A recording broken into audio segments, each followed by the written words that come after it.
What is going on, ladies and gentlemen? My name is Chris, and welcome to another episode of Virtually News. This is a series where we take a close look at some of the topics and some of the news articles that have come out about our favorite virtual worlds, but we take a nice close look at exactly how it's going to affect the industry and our society. So today we're going to be talking about the topic of the new Steam machines, the new Steam boxes that have come out, and instead of just educating you guys on some of the specifics that have come out with this new revelation from the reveal at CES, I'd rather go ahead and answer some of the questions that a lot of the normal commentators in the industry, even the ones just from on YouTube, seem to have questions about, seem to not be able to wrap their minds around. So I want to try to put my opinion on that exactly to explain what I think Gabe and Valve are trying to get at here with the route they've taken to get these Steam machines out. Now, if you don't know exactly what I'm talking about, if you just want some more raw information before you dive into the rest of this video, go ahead and look at the description down below, and I have a link to a few articles there, and even some of the videos where people are posing questions, some of my favorite ones, some of my favorite commentators out there. So go ahead and check out those, and then come on back, and then we'll see what I have to say. But in the meantime, if you know what I'm talking about, go ahead and sit down, and let's go and discuss exactly what's going on with these Steam machines.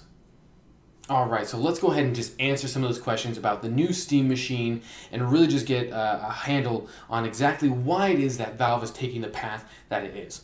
So the two biggest questions I feel like a lot of people are asking, they're kind of mixed together, so I'm probably going to just address them mainly as one, is why are there so many different Steam machines from so many different manufacturers, and why doesn't Valve just make one box on their own?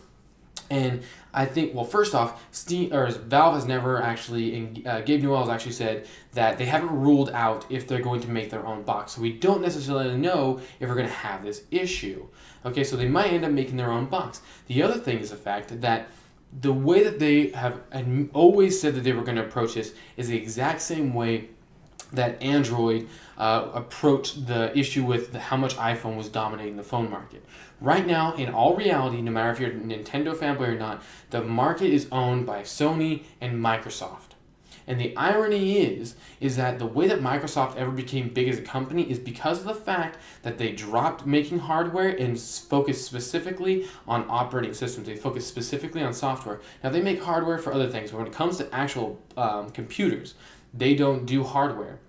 They don't do those things. They just work on the operating system, and all these other companies are making the parts and the pieces and prefab computers that support Windows, and so they launch on. That's why they have such a large market share. They've lost a little bit of percentage when it comes to how much Mac has been doing over the last few years, but in the end, Mac is nowhere near the install base that Windows does. So Windows doesn't have to worry about that. But look at how Microsoft does when it comes to consoles.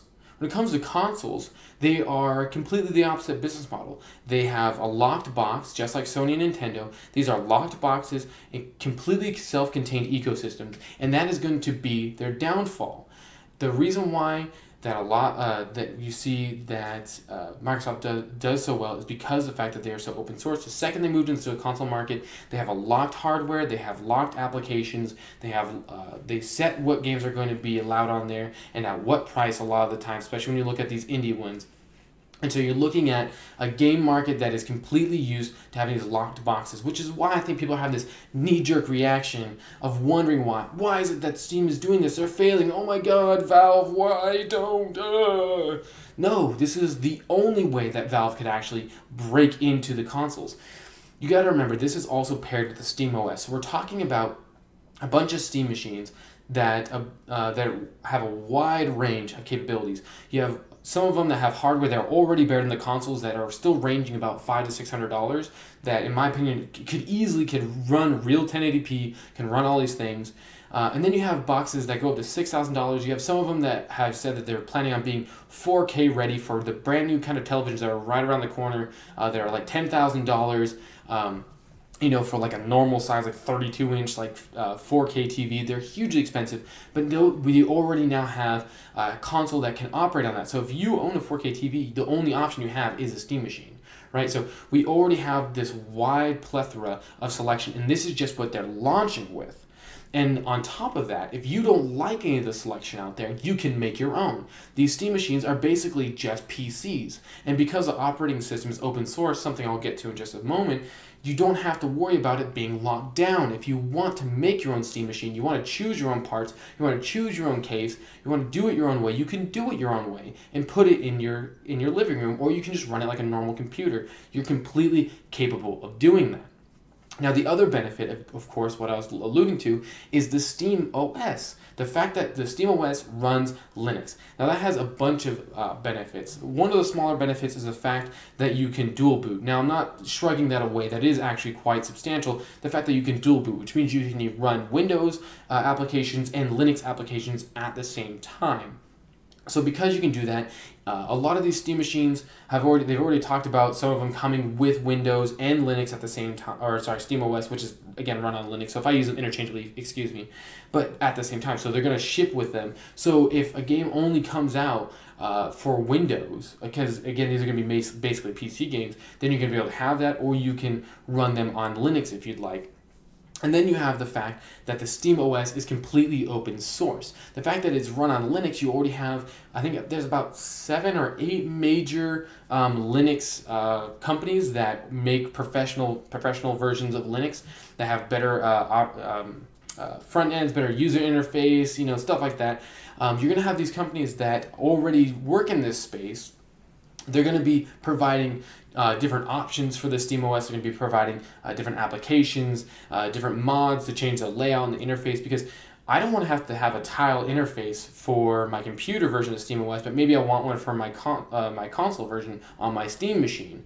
Well, then I'm going to be able to have that modded eventually, because there's going to be these companies. And not to mention the fact that just the individual modders, just the lone guy that's out there that has a great idea and comes up with it, or the teams of them that do that kind of thing. You're going to have tons of creative thinking, and Valve is not going to really have a say, because that's how Linux is used. It's completely open source, it's free, and it's open to the world. So you're going to be able to customize it completely.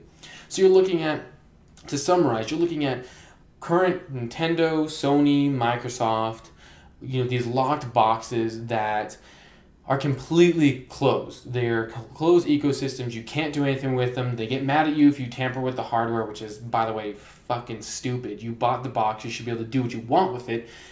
But that's a topic for a different time and in a different video. But you have these locked machines, or you can choose any one of these different machines, or you can make your own, and then you have an operating system that is going to be able to run alongside any other operating system that you want, so you can run whatever games you want that are available on those operating systems. And then on top of that, you're going to be able to adjust that operating system to be any way you want, especially as people start to do modifications for it. Which one are you going to choose? When you have constantly, we're also look at the time frame as things. You have Sony, Microsoft, and Nintendo releasing these consoles. I think the last generation lasted 8 years. Do you really think that these next generation ones are going to last 8 years? If every single one of those manufacturers even comes out with a new Steam machine every single year you're going to see Steam machines get cheaper and more powerful at different price points. And we're going to have a wider and wider selection. The Steam operating system is going to get wider and wider. The library of games is going to get wider and wider. And you think that these consoles are going to last anywhere near as long as they did last time?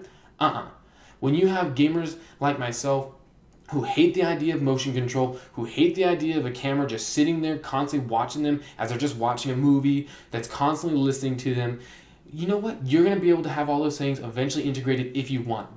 Someone's going to put out the hardware, someone's going to put out the software to do that kind of stuff, but now I get to choose.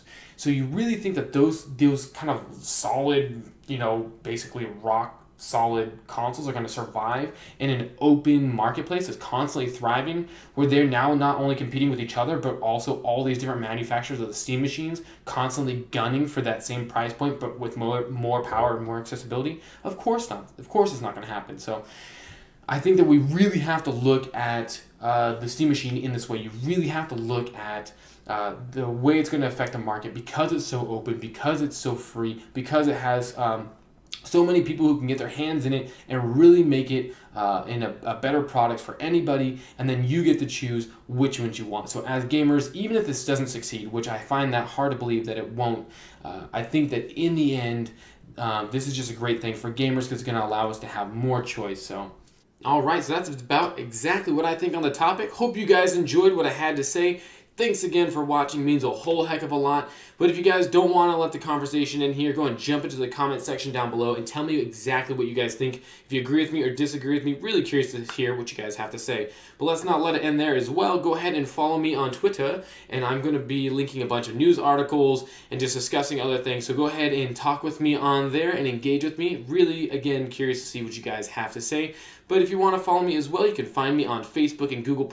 All the information to all my social media is down in the description, so I'll see you guys there. But in the meantime, please don't forget to like, share, favorite, and subscribe. It means a whole heck of a lot that you guys want to hear what I have to say. Thanks again, as always, and please don't forget, my name is Chris, and I'll see you guys next time.